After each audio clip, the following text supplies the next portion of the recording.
Try something right now. Pick up a pen and sign your name the way you always do. Easy. Automatic.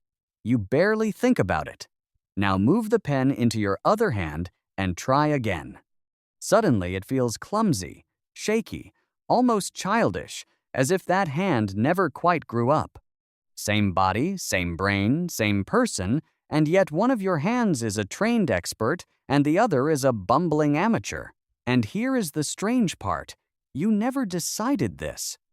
One hand was chosen for you, quietly, before you were old enough to even hold a pen, and you have trusted it with your most delicate work ever since. It feels like the most ordinary fact about your body.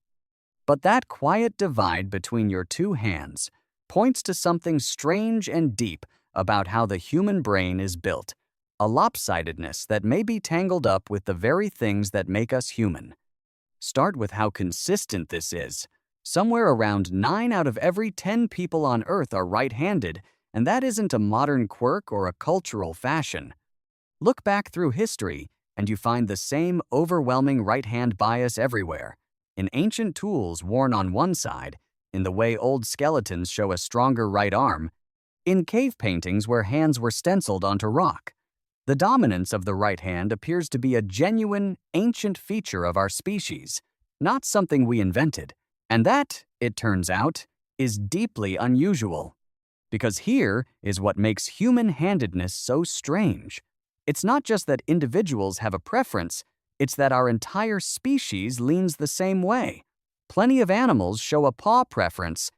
An individual cat or chimpanzee might favor its left or its right for certain tasks. But across a whole population of most animals, those preferences tend to split roughly down the middle, about half favoring one side, half the other. Humans are wildly different. We don't split evenly. The vast majority of us, all around the globe, favor the same hand, the right.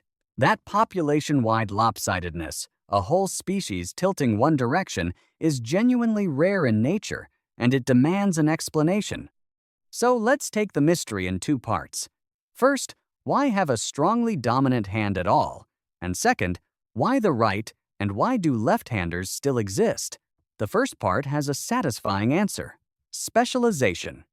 Imagine trying to become equally skilled with both hands at every delicate task, learning to write, to carve, to sew, to throw with each hand independently. That would take enormous practice and brain power, essentially building and maintaining two separate experts. It's far more efficient to pour that skill into one hand, making it a true specialist, while the other becomes a reliable helper that holds, grips, and steadies. Think of how you use a knife and fork, or thread a needle. One hand does the precise work, the other supports. For the complex, sequential, finely timed movements that human tool use demands, having one expert hand and one assistant beats having two mediocre ones.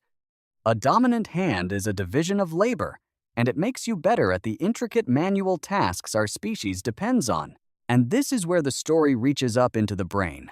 Your two hands are controlled by opposite sides of your brain, the right hand by the left hemisphere, the left hand by the right. And your brain, it turns out, is not symmetrical. Its two halves are specialized for different jobs. In most people, the left hemisphere, the very same side that controls the dominant right hand, is also the seat of language and of the fine, sequenced motor control that both speaking and skilled hand movements require. Many scientists suspect this is no coincidence. The evolution of language and the evolution of precise, tool-making hands may have grown up together on the same side of the brain, and the right-hand bias may be a visible echo of that deep neural lopsidedness. When you favor your right hand, you may be revealing which side of your brain took charge. And this bias is astonishingly old. By examining tiny scratches on the fossilized front teeth of Neanderthals, researchers, including David Freyer, have found signs that they, too, were mostly right-handed, apparently holding food in their mouths and cutting it with a stone tool gripped in the right hand, the blade occasionally scraping the teeth at a telltale angle. Ancient stone tools show the marks of right-handed makers. Even the stenciled hands on cave walls hint at it. The dominant right hand was already with us hundreds of thousands of years ago, long before writing, long before recorded history. It is one of the oldest signatures of the human mind. Now for the harder question.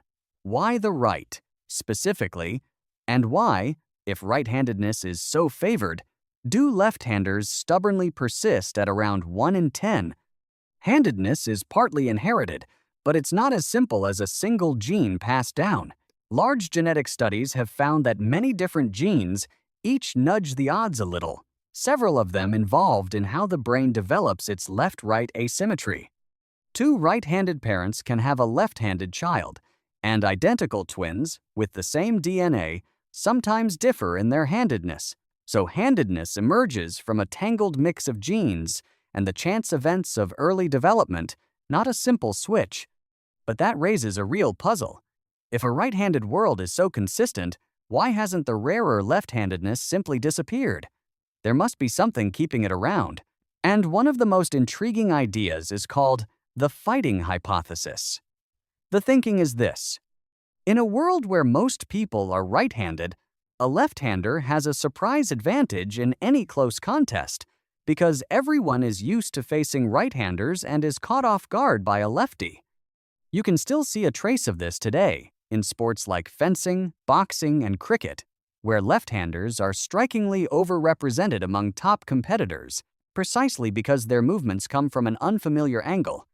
The researchers, Charlotte Forey and Michelle Raymond, tested this idea and found something remarkable, that in more violent traditional societies, where physical fighting was more common, the proportion of left-handers tended to be higher.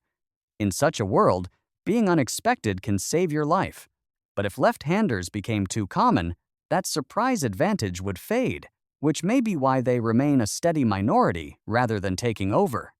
It's a delicate balance, and it may be part of why roughly 1 in 10 of us reaches for the pen with the left hand. Now, in fairness, none of this is fully settled. The genetics of handedness are complex, and still being unraveled. The fighting hypothesis is compelling, but debated, and scientists are still working out exactly why our species tilted so firmly toward the right in the first place. Handedness itself isn't even a simple on-off trait. It's more of a spectrum, with some people strongly one-sided and others comfortably mixed. The full story of why you favor the hand you do is still being written, and there are smaller wonders folded in. Handedness may reveal itself astonishingly early.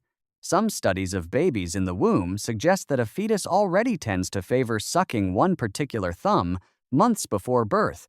It's not only your hands either.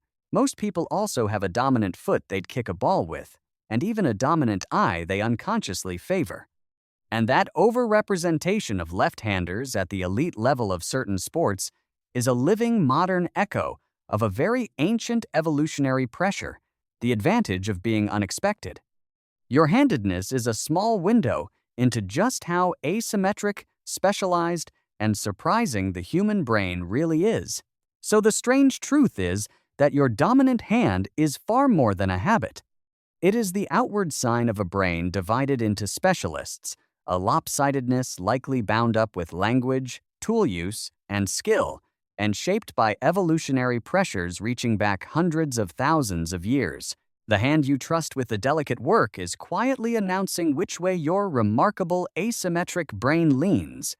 So the next time you reach out and pick up a pen to write your name, and notice that one hand moves for it without a moment's thought, while the other waits patiently to help, remember what you are really seeing. Not just a habit, but the visible edge of a deep and ancient asymmetry, the same lopsided brain that may have given you language, skill, and the whole intricate art of using your hands. Such an ordinary thing to favor one hand, and such an extraordinary one